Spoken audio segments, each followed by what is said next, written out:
wa sahbihi wa wala. Rabbi shrah li sadri wa yassir li amri wahlul 'uqdatam min lisani yafqahu qawli. Amma ba'du. Bapak Ibu yang dirahmati Allah, alhamdulillah kita bisa berkumpul lagi untuk ngaji lagi, mempelajari agama lagi, untuk menyempurnakan lagi agama kita agar jangan sampai kita beragama hanya ikut-ikutan, tidak mengerti apa itu agama sendiri, dan itu adalah sebuah kerugian, apalagi sampai dibimbing atau dipimpin oleh orang yang sama sekali tidak mencerminkan keagamaan. Di atas panggung, di hadapan ratusan atau ribuan jamaah, dia membuka kajiannya dengan Inna Maqoli Rahmatan Indonesia, Inna Maqoli Rahmatan Pulau Jawa, Inna Maqoli Rahmatan Sunda, Inna Maqoli dan seterusnya. Cuma diulang-ulang gitu. Dan sebenarnya itu mudah ditebak, ini jane ilmu nendi gitu kan, tidak ada. Makanya Bapak Ibu rahmatullah Allah Subhanahu wa taala, dalam hidup seorang muslim kita harus mencari agama, mencari ilmu agama agar kemudian agama itu menerangi kita. Jangan sampai jalan hidup kita gelap, walaupun di tengah kota yang sudah bercahaya lampu, tapi ketika hidayah itu tidak ada, maka gelap juga jalan kita walaupun banyak terang yang kita lihat. Dan ini sesuai dengan firman Allah Subhanahu wa taala pada Quran surat Al-Baqarah ayat 185 tentang bulan Ramadan, yaitu syahrul Ramadan alladzi unzila fihil Quran hudal linnas wa bayyinatin minal huda wal furqan. Bahasanya bulan Ramadan adalah bulan yang di dalamnya Allah turunkan Al-Quran sebagai hudal linnas, sebagai petunjuk buat manusia, wa bayyinatin minal huda, dan sebagai penjelasan mengenai petunjuk itu. Terus yang pertama petunjuk, yang kedua penjelasan atas petunjuk itu, kemudian yang ketiga wal furqan, dan sebagai al-furqan, pembeda. Satu ayat ini menyebutkan Al-Quran memiliki 3 fungsi, yaitu sebagai petunjuk, sebagai penjelasan atas petunjuk, dan sebagai al-furqan. Nah, Bapak Ibu rahmatullah Allah Subhanahu wa taala, Al-Imam Ibnu Katsir rahimahullah mengatakan yamtahu ta'ala syahrul Ramadan min baini sa'iril syuhur, bahwasanya Allah memuji bulan Ramadan di antara bulan-bulan lainnya. Karena yang disebut di sini dari 12 bulan adalah bulan Ramadan. Bi an akhtarahu min bainihinna li inzalil Qur'anil azim, yaitu terpilih sebagai bulan atau waktu di mana Allah turunkan Al-Quran yang agung. Wa kama ikhtassahu min baini syuhur bidzalika qad warada al-hadis bi annahu syahrul ladzi kanat tanzalu fihi al-kutub al-ilahiyah 'alal anbiya alaihimussalam. Dan ternyata bulan Ramadan ini juga menjadi bulan turunnya kitab-kitab agama samawi yang lalu, terus agama Injil, agama Nasrani, Yahudi. Menurut Ibnu Katsir itu kitab-kitabnya juga turun di bulan yang sama atas nabi-nabinya pada waktu itu alaihimussalam. Wa qaulihi hudal linnas ay hadiyan lahum ilal haq, dan ketika dikatakan sebagai petunjuk buat manusia, maka maksudnya adalah hadiyan ilal haq, sebagai jalan, arahan untuk menuju kebenaran. Sehingga ketika kita meniti agama atau meniti hidup di atas Al-Quran, maka disitulah kebenaran itu akan kita dapatkan, tidak mungkin keliru. Kemudian wa ashati wa burhaniyah qati'at liman fahimaha wa tadbiroha, dan Al-Quran akan menjadi pembimbing buat mereka di atas jalan kebenaran ketika mereka memahami dan mau merenungkannya. Artinya Quran itu sendiri sudah barang yang benar, kok kemudian diikuti, maka pasti langkahnya tidak akan pernah salah. Wal furqan, dan yang dimaksud dengan al furqan ay yufarriqu bainal haqqi wal batil, Orang yang berpegangan dengan Al-Quran, maka dia secara otomatis akan terpisah dari yang batil. Wal huda wad dolalah, dan akan memisahkan antara petunjuk dan kesesatan. Wal halal wal haram, dan akan membedakan mana yang halal dan mana yang haram. Tafsir Ibnu Katsir, tafsir Al-Quran Al-Azim. Bapak Ibu rahmatullah Allah Subhanahu wa taala. Sehingga kalau kita kembali pada ayat itu, fungsi yang pertama yaitu hudan, yaitu petunjuk. Dan ayat yang mendukung ini yaitu Quran surat Al-Isra ayat 9, inna hadzal Qur'an yahdi lillati hiya aqwam. Sesungguhnya Al-Qur'an ini memberi petunjuk kepada jalan yang lebih lurus. Al-Imam At-Tabari mengatakan, inna hadzal Qur'an yursidu manittaba'ahu wa amila bima fihi ila tariqati allati hiya asyaddu turuqi wa aswaquha. Bahwasanya ayat itu tadi yaitu Quran surat Al-Isra ayat 9 menegaskan bahwa Al-Quran ini akan membimbing orang yang mengikutinya dan mengamalkannya pada apa yang ada di dalamnya kepada jalan yang paling lurus dan paling benar, yaitu agama Allah yang dengannya Allah mengutus Nabi Muhammad SAW. Dan ini didukung oleh hadis Nabi SAW bahwasanya Al-Quran ini adalah petunjuk menuju jalan yang benar.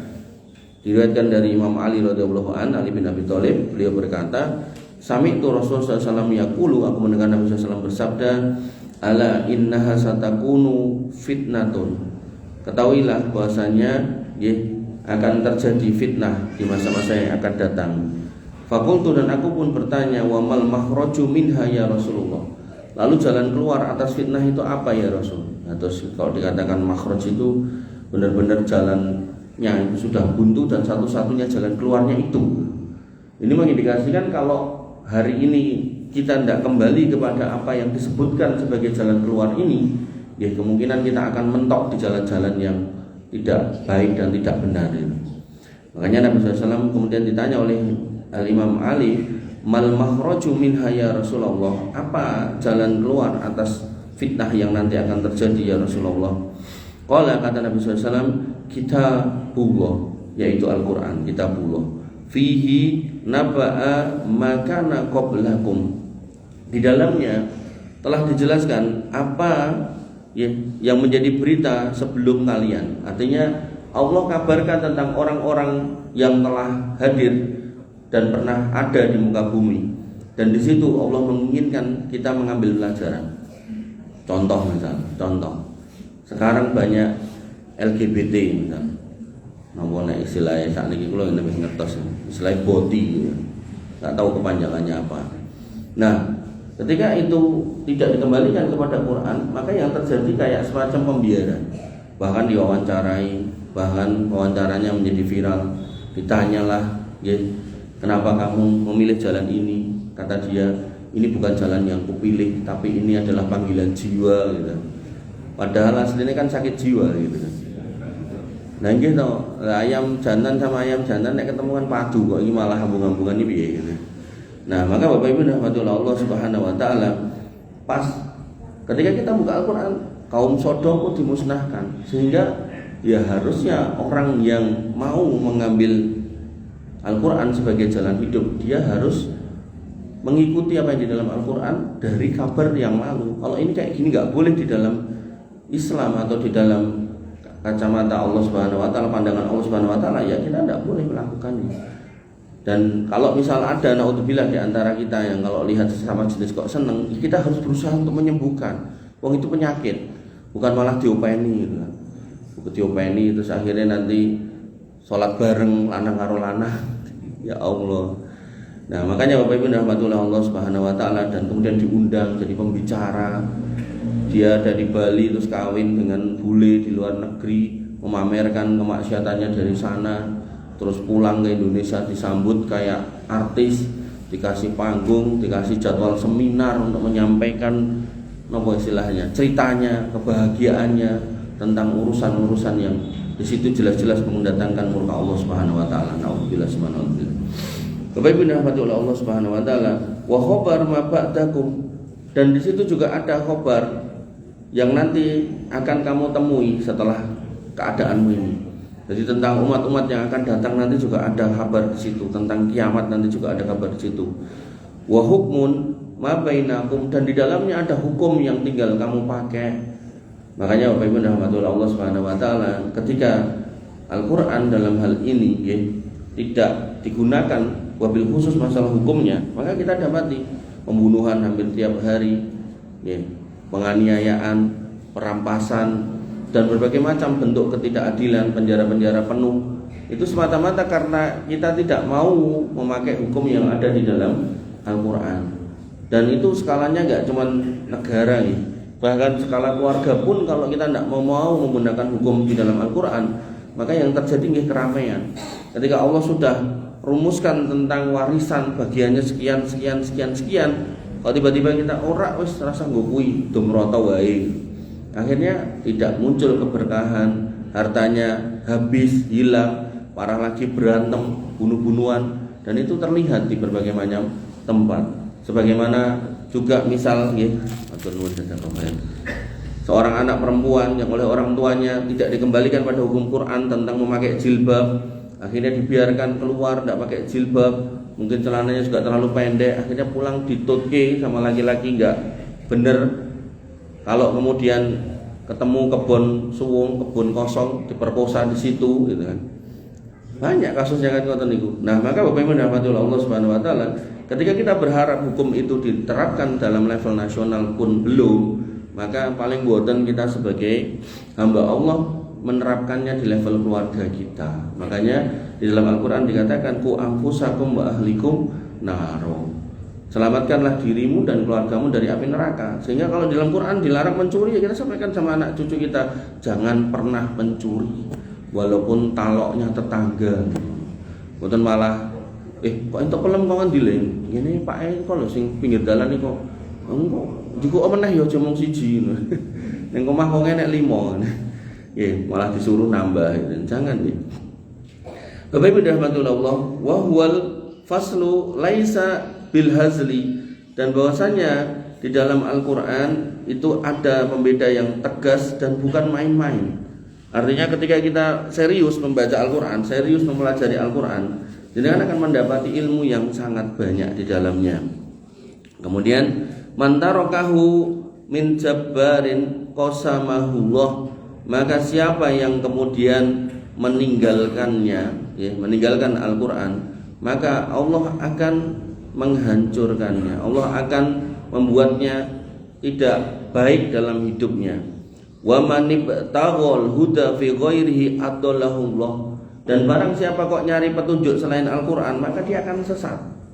Makanya kemarin saya ngisi di TIPES, di LP2A TIPES itu punya kegiatan itu tiap pekan itu pengajian dan muter itu. Itu yang membuka itu ketua LP2A-nya, nggih kula ngene ngertos cerita beliau dulu, kata beliau, ketika kami ini sambil nunjuk beberapa yang sepuh-sepuh di situ masih muda, masjid di TIPES itu hanya satu atau beberapa, salah satunya adalah Masjid Al-Huda yang di TIPES di dalam kampung itu. Dan pada waktu itu PKI masih ada, kata beliau. Itu kami tarweh di sebelah masjid itu mereka nyanyi gejer-gejer itu. Padahal kalau kita melihat orang-orang PKI itu ya sama kayak kita, sama-sama orang Jawa, sama-sama orang hidungnya nggak patek mancung, sama-sama kulitnya coklat cenderung gosong, tahu mateng kematangan gitu kan.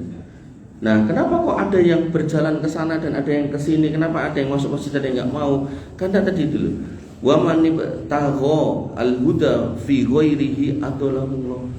Dia justru berjalan tidak menggunakan Al-Quran, akhirnya yang dipilih jalan itu.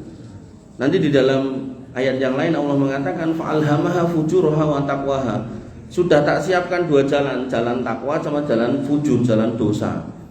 Qad aflaha man zakaha, orang yang hatinya bersih, maka dia beruntung. Kenapa? Dia akan memilih jalan yang takwa. Wa qad khaba man dasaha, yang hatinya kotor, yang selalu mencari pencitraan, mencari pujian, ketika mau nyebrangke dalan wae njaluk difoto bareng rampung foto ya enggak sida nyebrangke wong niate memang pengen foto tok gitu kan.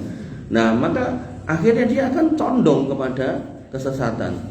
Makanya Bapak Ibu rahmati oleh Allah Subhanahu wa taala, puasa melatih kita untuk jangan pernah kita mencari ridho dari manusia, yang kita cari adalah ridho Allah Subhanahu wa taala.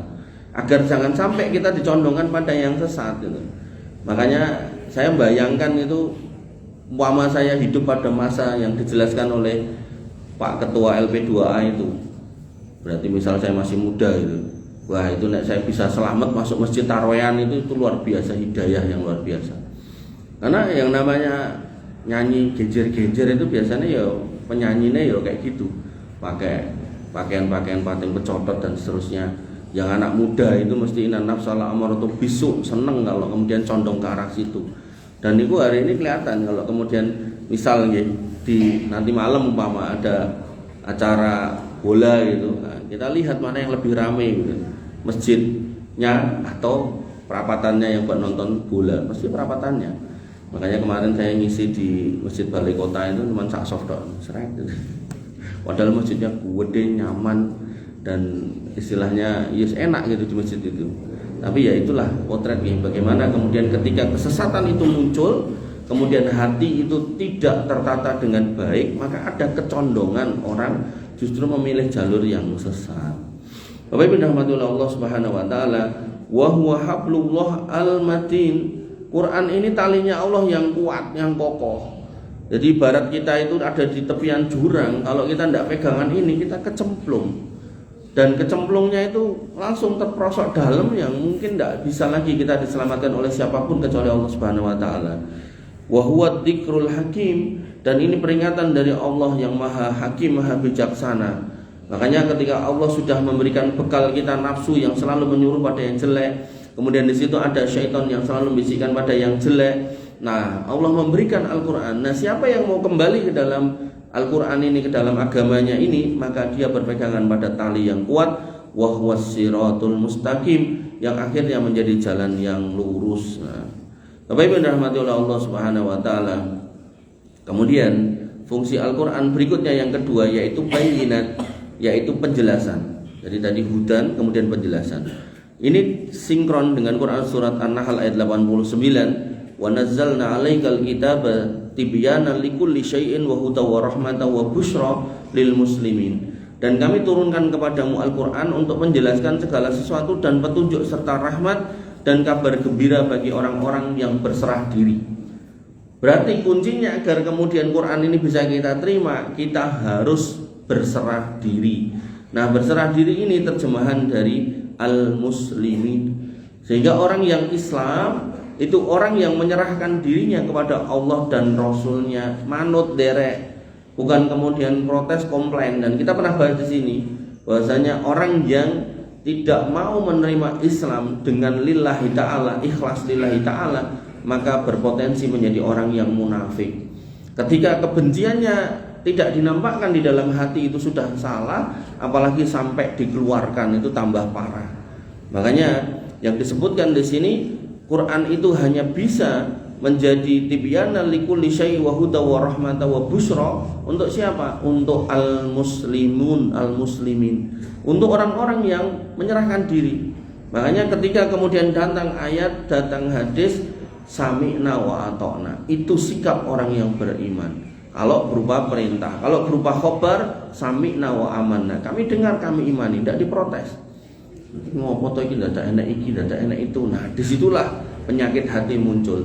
Waqad khaba man dasaha. Ketika penyakit hati muncul, rugi orang. Kenapa? Karena kalau sampai muncul itu penyakit hati, komplain seperti itu terhadap syariat, yang terjadi adalah dia akan milih bukan jalan takwa tapi jalan fujur. Kalau sudah jalan fujur kelihatan nanti, dan itu bahayanya menjadi su'ul khotimah di akhir waktu. Hidup bersama kita kok kayak orang baik, tapi di akhir waktu malah melakukan hal-hal yang kemudian dia menutup hidupnya dengan cara yang jelek. Dan itu menjadi tanda ternyata ketika tidak bersama dengan kaum muslimin, dia membersamai yang lain. Bapak Ibu rahmatullah Allah Subhanahu wa taala, berkata Al-Imam As-Sa'di rahimahullah, wa nazzalna 'alaika ya Muhammad al-kitabil adil. Dan kami turunkan kepada engkau wahai Muhammad Al-Quran yang sangat agung, tibyana likulli syai'in yahtaju ilaihin nas fi umuri dinihim wa dunyahum. Disebut bahwasanya itu menjadi penjelasan buat segala sesuatu, menunjukkan bahwasanya manusia itu harusnya butuh kepada Al-Quran itu pada semua urusannya, baik urusan agama maupun dunianya. Makanya orang yang sukses dunia tapi tidak tahu halal haram, ya akhirnya dia menghalalkan segala cara. Bahkan dia pun tidak paham bagaimana kemudian mengelola, menata apa yang dia punya, sehingga dia pun tidak peduli ketika itu harus mendolimi orang lain. Makanya bahaya ya. Pintar saja itu bahaya. Maka orang pintar pun harus benar. Dengan yang sudah punya putra, mungkin sarjana, mungkin S2, S3, maka monggo diajak untuk merapat ke majelis ilmu. Jangan sampai hanya pintar saja tapi tidak kenal dengan agama. Berapa banyak orang yang pintar, bahkan India niku gudangnya orang pintar IT gitu.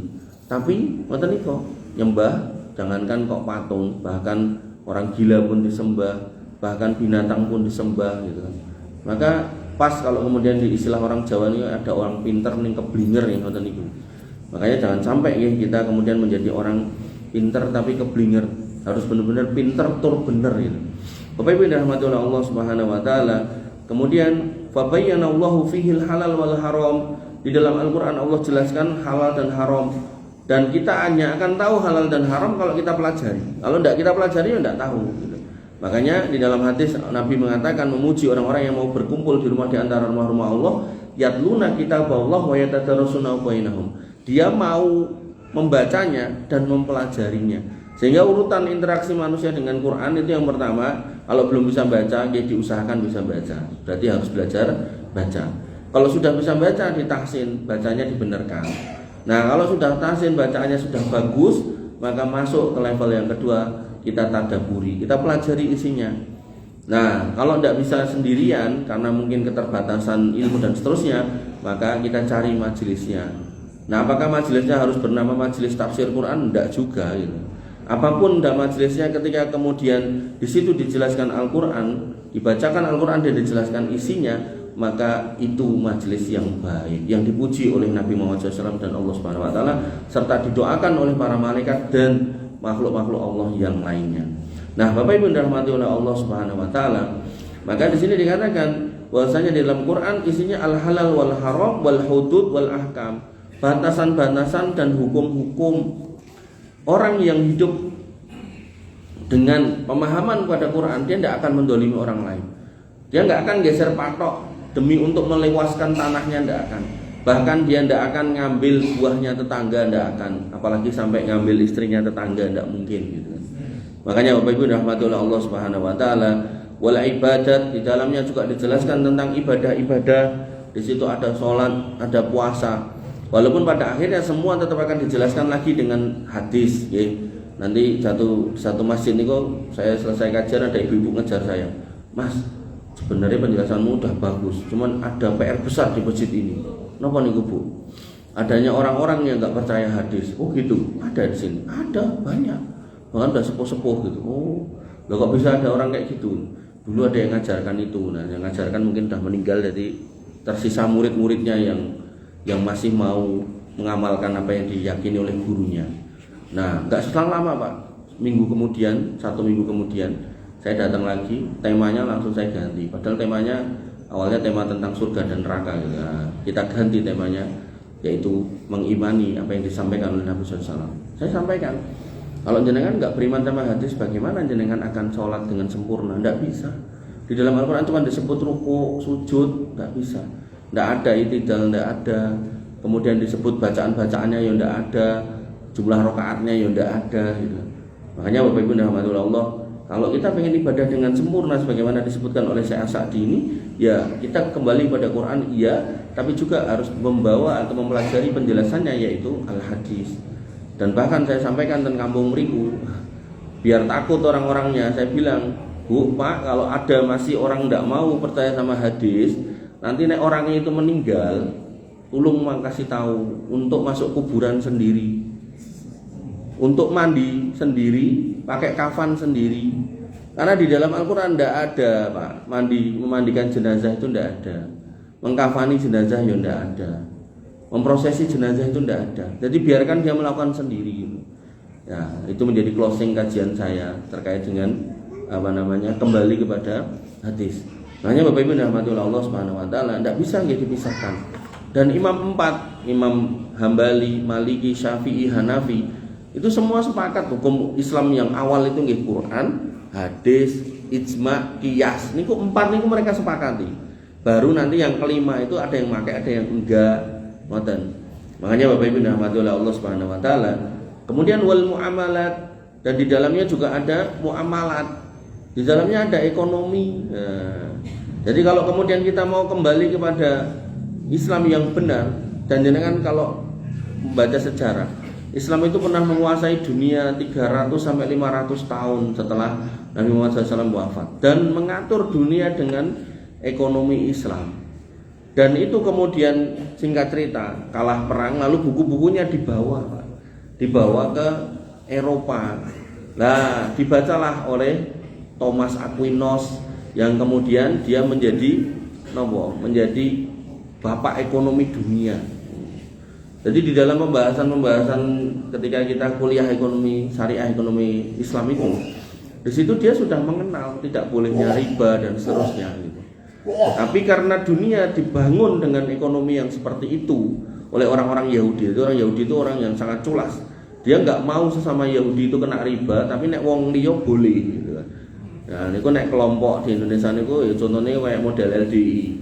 Dia mengharamkan rokok, tapi dodolan rokok wong liya entuk. Nah, kayak gitu gaya-gayanya ngoten niku.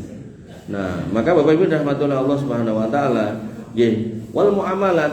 Maka kalau kemudian sistem itu masih ada dari dulu dan sekarang masih ada dan mau dipakai, bisa. Cuman ya namanya manusia, karena mungkin sekolahnya sudah sekolah ekonomi kapitalis, jadi kalau kemudian mau pakai itu mikir-mikir, negara ku iso mlaku ora ya, padahal ratusan tahun dunia itu pernah menggunakan sistem itu. Dan itu sistemnya sudah sangat mapan banget, tinggal make, tinggal ngegas gitu. Jadi bukan sistem yang baru dicoba-coba ngoten nih. Makanya sampai di Inggris itu menjadi pusat ekonomi syariah tuh, negara kafir itu menjadi pusat ekonomi syariah dunia terkait dengan pembelajarannya. Makanya banyak dosen-dosen itu yang lulusan sana itu masuk Indonesia ini kadang ya kita gocekin weh. Ahli ekonomi syariah yang lulusan Inggris. Bapak Ibu rahmatullah Allah Subhanahu wa taala. Wa akhbarul awwalina wal akhirin. Dan di dalam Al-Qur'an juga ada khabar tentang orang-orang yang awal-awal dulu, yang pertama dulu, dan orang-orang yang akan datang nanti. Wa makana wa ma yakunu, dan apa yang pernah terjadi dan akan terjadi. Fahuwa kitabun syamilun kamilun, dan ini adalah kitab yang menyeluruh dan sempurna. Makanya kalau kita kerso mempelajari Al-Quran, mempelajari tafsirnya, maka banyak hal yang jenengan akan dapatkan. Bahkan itu kembali kepada angle masing-masing.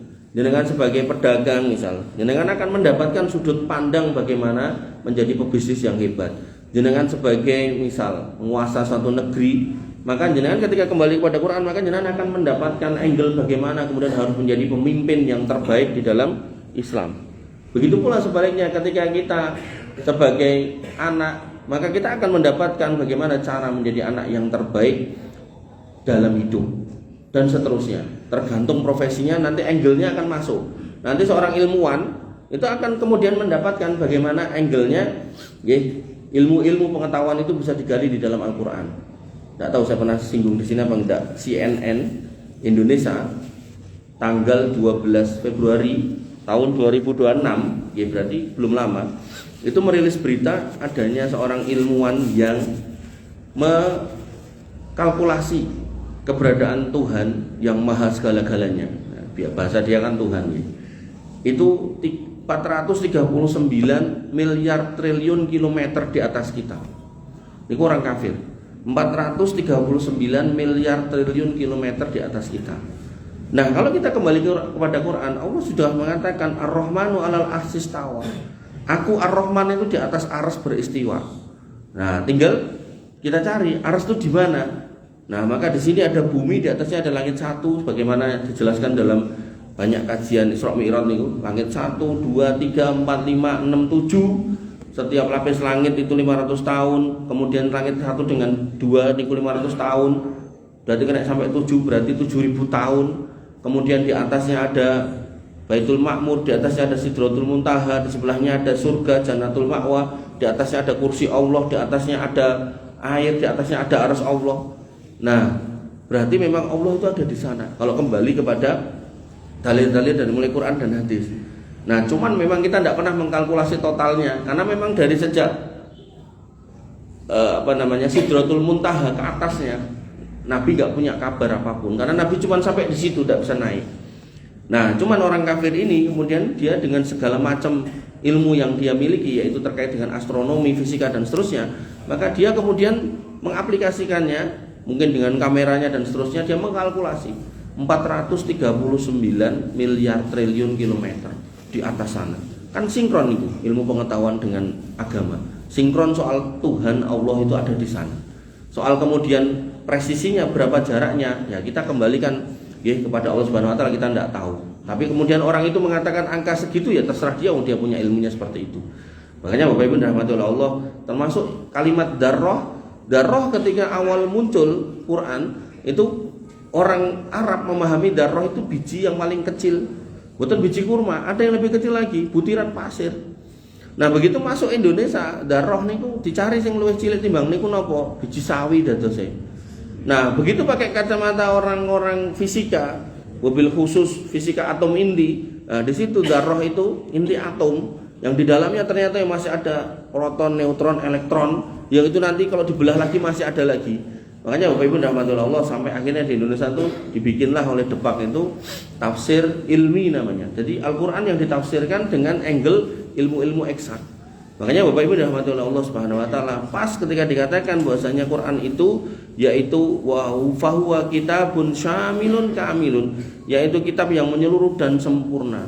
Dengan catatan tadi loh, kita mau mempelajari. Nah, tapi walaupun kita belum mempelajari, umpamapun kita baca tok gitu, itu sudah berpahala satu huruf niku 10 kebaikan. Dan alif lam mim niku dihitung alif 1, lam 1, mim 1. Sehingga pas ketika Nabi SAW mengatakan fa inna asdaqal hadisi kitabullah, terbaik atau sebaik-baik kalimat itu Al-Quran. Sehingga Al-Quran itu jenengan buka dari awal boleh, dari tengah boleh, dari akhir boleh, jenengan baca dari sebelah manapun semuanya berpahala. Tapi kalau sudah judulnya adalah solawatan, anggitan ya. Nah, jenengan harus ngerti artinya. Nek nggak ngerti artinya bahaya. Nggak ngerti artinya bahaya karena berpotensi jenengan jatuh di dalam kesirikan yang besar. Contoh, sekumpulan orang menghubungi kuburan dan dia mengucapkan sholawatannya yang dia bikin, ya Habib Muhsin, anta imamuna, wahai Habib Muhsin, engkau adalah imam kami. Sampai di situ bisa kita terima. Imam niku bisa maknanya guru, ustadz, kemudian pembimbingnya, pengarahnya, monggo lah, itu bisa, tidak apa-apa kalimat itu. Memuji orang dengan kalimat itu tidak ada masalah. Nah, kalimat yang kedua, wa ya Habib Muhsin ikdi hajatina, wahai Habib Muhsin, tunaikan hajat-hajat kami.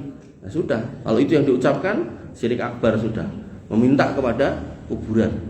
Dan itu nyata-nyata di depan kuburan.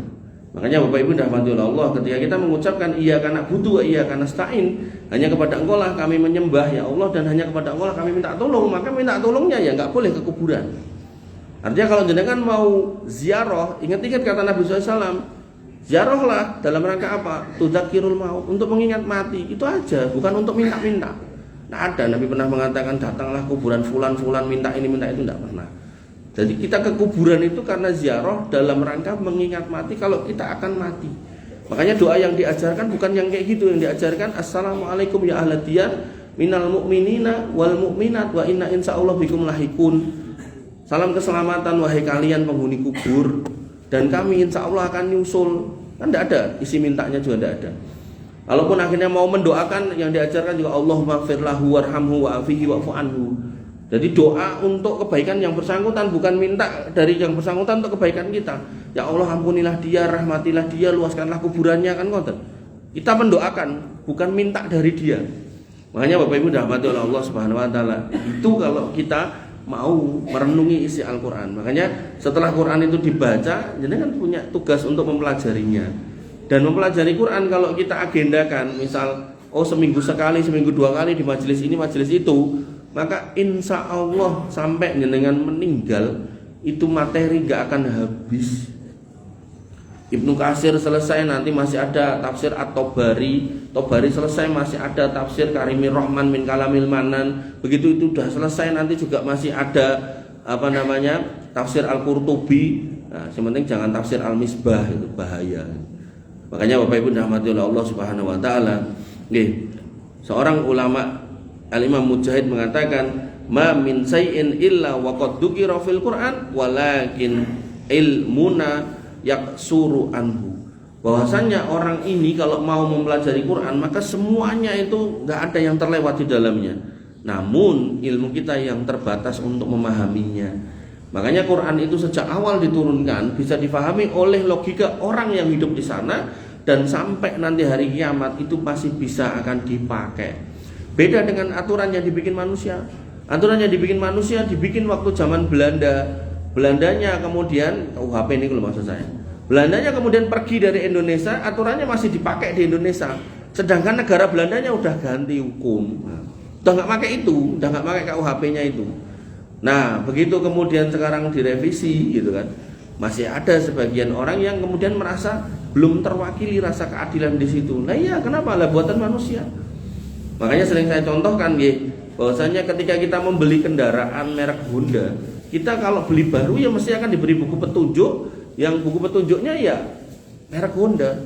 Kalau kita dikasih merek lain Yamaha, ya kita akan protes, loh saya tidak mau, ini kok Yamaha. Mana mungkin bisa saya pakai untuk motor saya, wong saya belinya Honda, toko Honda kok iso-isonya kayak buku panduan Yamaha. Begitu pula kita beli elektronik, kita belinya HP Vivo misalnya gitu. Kok dibuka kardusnya isinya buku panduan pengoperasionalan HP Oppo misalnya gitu. Ini HP Oppo gitu. Nah iso iki digone Vivo gitu. Makanya Bapak Ibu dirahmati oleh Allah Subhanahu wa taala, panduan hidup manusia yang tepat ya yang bikin adalah yang membuat manusia itu sendiri, yang menciptakan manusia yaitu Allah Subhanahu wa taala. Maka kalau dalam level nasional belum dipakailah syariat ini secara menyeluruh, maka monggo jenengan aplikasikan di dalam rumah tangga kita masing-masing, karena pada akhirnya kebahagiaan itu kembali kepada kita sendiri. Nah, niku fungsi yang kedua. Jadi fungsi yang pertama hudan, yang kedua bayinat. Fungsi yang ketiga yaitu Al-Furqan. Nah, terkait dengan Al-Furqan, Allah punya ayat yang mendukung itu. Selain Quran surat Al-Baqarah 185 tadi, ada juga surat Al-Furqan ayat 1, Tabarakalladzi nazzala al-furqana ala abdihi liyakuna lil alamina nadhira. Maha suci Allah yang telah menurunkan Al-Furqan yaitu Al-Quran kepada hambanya agar dia memberi peringatan kepada seluruh alam. Ini menjadi dalil kalau Nabi Muhammad SAW itu adalah Rasul untuk semua bangsa. Beda dengan Isa Al-Masih. Isa Al-Masih ketika datang dia mengatakan, aku tidak datang untuk menyelamatkan semuanya, tapi aku diutus untuk domba-domba yang tersesat dari Bani Israel. Makanya sebenarnya tugas Isa Al-Masih itu hanya untuk Bani Israel. Ning Bani Israelnya sampai detik ini tidak mau terima. Akhirnya pendakwah mereka, murid-muridnya 12 itu keluar dari Yerusalem, diterimalah oleh orang-orang Yunani yang pada waktu itu beragama paganisme. Nah, singkat cerita, mereka melihat ada peluang. Ketika paganisme ini kemudian dilakukan, ternyata masing-masing kelompok ini mengunggulkan dewa-dewanya. Yang nyembah Apollo, yang ngagungkan Apollo, yang nyembah dewa nopo lagi, Hercules, Zeus, yang mengagungkan Hercules, Zeus. Akhirnya mereka saling berantem. Sama kayak supporter bola niku lho. Pokoke anggar warnane ijo ketemu iki padu, warnane iki ketemu kuwi padu gitu. Ora peduli nek tadi pas main bener-bener jelek dan kalah gitu kan, pokoknya kudu padu gitu. Nah, pada waktu itu seperti itulah kondisinya. Begitu kemudian Nasrani ini masuk, mereka melihat ada penyatuan pemahaman di atas pemahaman yang sama, yaitu Tuhan yang satu. Diterimalah Nasrani di situ. Pelan tapi pasti bergeserlah orang-orang yang menyembah dewa berganti menyembah Tuhan. Nah, cuman terjadi negosiasi di sini, Mas. Nah, kepada pendakwahnya dikatakan, di sini sudah biasa merayakan hari lahir Dewa Matahari yang kebetulan bertepatan dengan 25 Desember, dan ini sudah terjadi beratus-ratus tahun. Jadi tidak bisa kemudian dihapus. Kemudian mereka mengatakan, "Oh yo pas. Wong saiki si Isa Al-Masih itu juga lahir di tanggal itu." dan itu juga anak Tuhan. Nah, akhirnya diterima, dan negosiasi itu mendapatkan justifikasi makin kuat ketika mereka bertanya, loh nek iki agama dari sono Yerusalem, mereka akan melarang makan babi. Yahudi itu tidak mau makan babi, Pak. Mereka akan melarang minum khamar, mereka kan tidak boleh jual beli pakai riba gini. Nah iki nek kudu ngono kan gak iso. Akhirnya pendakwahnya mengatakan apa? Tenang, itu untuk orang sana. Kita enggak loh. Makanya Bapak Ibu dirahmati oleh Allah, deal-dealan itu yang kemudian menjadikan format berbeda Nasrani hari ini. Makanya nek dicarikan runutannya itu enggak ketemu. Misal saya mau kuliah teknik, itu kan S1, SMA-nya IPA. Belajar ya kemudian kudu ngerti matematika lah dan seterusnya. Singkat cerita baru bisa daftar teknik. Itu nyambung gitu loh. Dari SMP ini aku disuruh belajar matematika kudu pinter dan seterusnya. Dari SD nek perlu disuruh ikut kumon dan seterusnya nek perlu gitu kan. Nah biar kemudian nanti di kuliahnya bisa masuk di teknik. Nah maka Bapak Ibu rahmati oleh Allah Subhanahu Wa Taala, ini Yahudi, kemudian ada Nasrani, kemudian ada Islam. Yahudi mengharamkan babi, Islam mengharamkan babi, kok tengah-tengahnya entuk piye gitu. Harusnya kan bersambung gitu loh. Begitu pula di Yahudi itu tidak boleh kemudian masuk tempat ibadah, kuil-kuil itu, perempuan itu tanpa menutup kepala tidak boleh. Nah kok tiba-tiba yang ini yang tengah ini nenek ngertos niku mlebu gereja niku nganggo rok cendak segala macam gitu kan. Kok enggak kayak Mas ketok. Bareng isi pengajian terus lewat ketok. Nah, kemudian di kita ada syariatnya, ya makanya nggak ketemu gitu. Makanya Bapak Ibu dirahmati oleh Allah, pas ketika kemudian Allah menyebut mereka sebagai ghairil maghdubi alaihim waladdallin, kita itu minta ditunjuki jalan yang lurus, bukan jalan orang-orang yang dimurkai dan sesat. Orang yang dimurkai siapa? Yahudi. Kenapa? Ngerti dalil nih nggak dilakoni. Nah, jangan sampai kita jadi orang sesat kayak Nasrani. Kenapa? Nggak ngerti dalil tapi ngegas itu dengan apa yang dia tidak pahami. Makanya Bapak Ibu dirahmati oleh Allah Subhanahu Wa Taala, Al-Quran menginginkan kita, Allah melalui Al-Quran dan tentu Nabi Muhammad SAW juga mendakwahkan, menginginkan kita jangan sampai seperti itu. Jadi kita itu diminta untuk mempelajari dalilnya dan kemudian melaksanakannya sesuai kemampuan kita. Al-Imam Ibnu Jarir At-Tabari rahimahullah yaqulu ta'ala dzikruhu, beliau kemudian berkata tentang firman Allah di atas, bahwasanya tabarakalladzi anzalal fariqa bainal haqqi wal batil, bahwasanya maha suci Allah yang telah menurunkan si pembeda antara yang benar dan yang salah, yaitu Quran. Makanya kalau jenengan sampai ngerti isinya Quran, jenengan sudah pasti akan ngerti ini salah, ini benar, ini salah, ini benar, ini luput, ini. Makanya Bapak Ibu rahmati oleh Allah, tadi malam nih mboten kalian tuh, kalau ningali entah TikTok, entah Instagram atau nopo gitu, ada orang satu diroyok dukun 2 apa 3, belakangnya ustad. Sing ustadze mbuh maca napa, sing dukune nggih mbuh maca napa, ning sing ditangani wong siji. Kabeh nyekel wong niku kaya wong nyetrum niku lho. Ngeten iki nek pakai logika Quran niki masuk napa? Ndak mungkin. Ndak mungkin bercampur antara dukun sama ustad, ndak mungkin. Ndak mungkin dia akan satu majelis seperti itu, ndak mungkin. Makanya Bapak Ibu dirahmati oleh Allah Subhanahu Wa Taala, maka berarti kesimpulannya Pak Ustadz ini tidak paham tentang Al-Quran. Kok bisa-bisanya kemudian nangani orang bersama dengan orang yang Allah murkai, yaitu para dukun. Bapak Ibu dirahmati oleh Allah Subhanahu Wa Taala, kemudian dikatakan di sini wal huda wad dolalah, dan menjadi pembeda mana yang menjadi petunjuk dan mana yang menjadi kesesatan. Makanya ketika jenengan mempelajari Al-Quran, jenengan kan tahu iki kleru, iki kleru. Itu nanti istilahnya basiroh. Ini akan diberikan ketajaman pandangan untuk mudah menilai kekeliruan tanpa bermaksud semata-mata menyalahkan. Wah, kok ngene yo. Nah, itu loh, feeling kok ngene yo. Iki ketoknya enggak sesuai. Misalnya dengan ayo ikut ziarah yuk. Nah, ziarah judulnya udah bagus. Begitu sampai di tempatnya, loh, kok ngene yo kuburan ini. Perasaan aku sinau kae. Nah, ya udah mulai sinau kae. Ini kan berarti kembali kepada yang jenengan pelajari. Kuburan kira itu dibangun, ini kok kuburannya kok ngungkuli masjid ya. Begitu masuk, fotonya kok gede men ya. Padahal foto ini ya itu digantung-gantung. Loh, ijinnya kok dhuwur men ya. Padahal yang namanya makam itu nggak boleh lebih dari 1 jengkal. Loh, kok ini di keramik ya. Jangankan di keramik, dilabur wae ra entuk kok iki di keramik yo. Loh, kok iki nek lampune gek lampu kristal meneh lho. Padahal kuburan dengan berbagai macam makamnya itu tidak boleh dikasih lampu. Nah ini satu tok di atasnya ada lampu kristal. Belum lagi loh, kok iki wong-wong do rukuk sujud ning ngarep kuburan ya. Nah itu Pak, basiroh itu hanya akan muncul kepada ahlul Quran. Dan jenengan tidak akan bisa merasakan itu kalau jenengan tidak mempelajari isinya. Ya ada yang memain ke sana sampai akhirnya ada orang yang nggak mau kerja. Dan itu sebuah kerugian dari hidup yang Allah sudah berikan. Makanya Bapak Ibu dirahmati oleh Allah Subhanahu wa taala, jangankan ke kuburan orang-orang itu. Jenengan yang haji umroh ke Mekah, Madinah, kemudian sowan ke ziarah ke makamnya Nabi, kalau jenengan melihat ada orang-orang yang berlebih-lebihan, terus bengok-bengok, kejang-kejang dan niku langsung diusir sama laskar. Kenapa? Karena mereka nggak mau adanya kesirikan terjadi di tanah haram. Nek di kita toko emas dijogo tentara polisi, nek di sana sing dijogo tentara itu kuburan. Jangan sampai datang orang-orang kemudian nyari kuburan tertentu kemudian dibesar-besarkan, diagung-agungkan.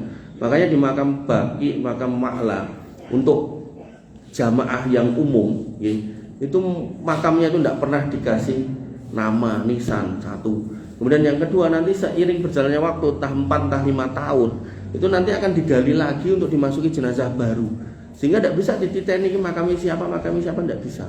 Makanya Bapak Ibu dirahmati oleh Allah Subhanahu wa taala, itulah ahlul Quran. Dia punya sense, punya basiroh ketika kemudian nampak mana yang salah, mana yang benar. Kemudian wal ghayyi war rasyad, dan dia tahu mana yang lurus, mana yang bengkok. Loh, iki kok kejak aku rono ya. Kono kayak ketoke panggonan dinggo wong ora cetha-cetha. Wah, ya.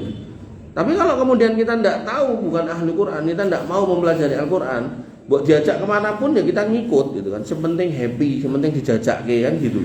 Yo melu yo nang ndi? Ning Parang Tritis. Ngopo? Yo ndelok laut. Laut tok ngono. Ora, ning kono kok enek wong buat ndas kebu. Ngopo ki ndas kebu? Lah nyajeni to, Roro Kidul ben kok ngene ngono. Gah, moh aku nek ngono kuwi. Ahli Quran. Tapi kalau ndak ahli Quran, wah, gayeng mesti. Engko iso ngroyok ndase kuwi, iso. Apa jenenge engko nek ndase wis keli engko iso-iso ndasmu barang kok dibuat ning kono. Makanya Bapak Ibu dirahmati oleh Allah Subhanahu wa taala. Nah, itulah orang-orang yang tersesat ya. Ala abdihi Muhammad sallallahu alaihi wasallam, dan semua itu diturunkan kepada hambanya Muhammad sallallahu alaihi wasallam liyakuna lil alami minal jinni wal insi nadhira, sebagai peringatan, pembelajaran buat semua yang ada di alam semesta dari kalangan jin dan manusia, yundiruhum ba'saullah wa iqabahu ala maksiatih, dan mengingatkan tentang akan datangnya hari di mana Allah akan membangkitkan dan mengadab mereka yang bermaksiat kepadanya, mereka yang berkhianat kepada syariatnya. Bapak Ibu dirahmati oleh Allah Subhanahu wa taala. Kemudian Al-Imam Abu Hurairah radhiyallahu an berkata, Nabi SAW bersabda, "Ma minal anbiya'i nabiyyun illa u'tiya minal ayat ma mithluhu amana alaihil bashar." Tidak ada seorang nabi pun melainkan Allah beri dia mukjizat yang dengannya manusia beriman kepadanya. Adapun mukjizat yang diberikan kepadaku adalah wahyu Allah, yang mana Allah wahyukan kepadaku yaitu Al-Quran, maka aku berharap menjadi nabi yang paling banyak pengikutnya. Sehingga ketika jenengan menginginkan nanti mengikuti Nabi Muhammad SAW, mendapatkan syafaatnya, maka jenengan harus berkiblat mengikuti Al-Quran. Tentu Al-Quran ini sepaket sama sunnah Nabi SAW. Allah Subhanahu Wa Taala dalam Al-Quran menyebutkan, "In kuntum tuhibbunallah fattabi'uni." Kalau kamu ngaku cinta Allah, cintamu hanya bisa dibuktikan dengan ngikuti aku. Ngikuti aku diterjemahkan lagi nanti dalam ayat yang lain, wa ma'atakumur rasulu fahuduhu wa manahakum anhu fantahu. Apa yang dia Nabi ini perintahkan ambil, laksanakan. Apa yang beliau larang tinggalkan. Berarti kembali kepada hadis lagi. Kemudian Nabi menegaskan semua itu dengan sabdanya, taraktu fikum amroini lan tadillu ma tamassaktum bihima abadan. Tak tinggalkan dua perkara, yang dua perkara itu gak akan pernah sesat kalau kamu pegang, yaitu kitabullah wa sunnati, yaitu Al-Quran dan sunnah. Bapak Ibu yang dirahmati oleh Allah Subhanahu wa taala, niki sebenarnya saya sudah kumpulkan fungsi Al-Quran gak cuma 3. Kalau tadi kan hudan, wabayinat, kemudian wal furqan. Nah, niki saya kumpulkan sampai mungkin sampai pinten niki. Fungsi yang ke-7 mungkin 9 atau 10 gitu. 7. Nah, Bapak Ibu yang dirahmati oleh Allah Subhanahu wa taala, saya tidak bisa menyampaikan semua karena sudah mendekati.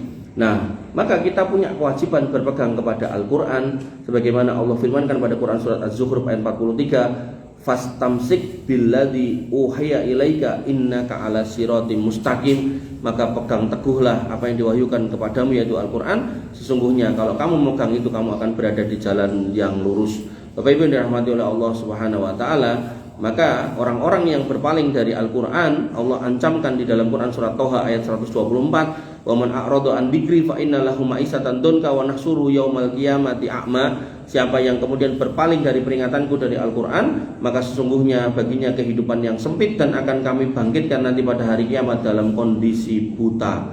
Kemudian bagaimana cara mengambil manfaat dari Al-Quran? Maka Bapak Ibu dirahmati oleh Allah Subhanahu wa taala, kita membacanya, kemudian yang kedua kita mengamalkan isinya setelah mempelajarinya, kemudian kita mengaplikasikannya dalam kehidupan sehari-hari. Sehingga kesimpulannya, Al-Quran memiliki fungsi yang agung, yaitu sebagai petunjuk, sebagai penjelas, sebagai pembeda Al-Furqan, sebagai syafaat, syifa, sebagai obat, kemudian sebagai cahaya nur, sebagai rahmat, sebagai pengingat dzikrun. Maka kewajiban kita beriman kepada Al-Quran, membacanya, merenungkan dan memahami isinya atau mentadaburinya, mengamalkannya, dan kalau punya kemampuan mendakwahkannya, wabil khusus kepada keluarga kita, dan kemudian menjadikannya sebagai pedoman hidup. Maka peringatannya, barang siapa yang berpaling dari Quran maka hidupnya akan sempit baik di dunia maupun di akhirat, dan barang siapa yang mencari petunjuk selain Al-Quran maka dia akan sesat, dan orang-orang yang tidak mau kembali kepada Al-Quran maka dia di akhirat akan merugi. Sehingga keutamaan Al-Quran ketika dipegang teguh, selamat dari sesatnya di dunia dan di akhirat, mendapat syafaat dari Al-Quran itu sendiri, ditinggikan derajatnya di dunia dan di akhirat, dan nanti akan bersama dengan malaikat muqarrabun serta mendapatkan pahala yang berlipat ganda.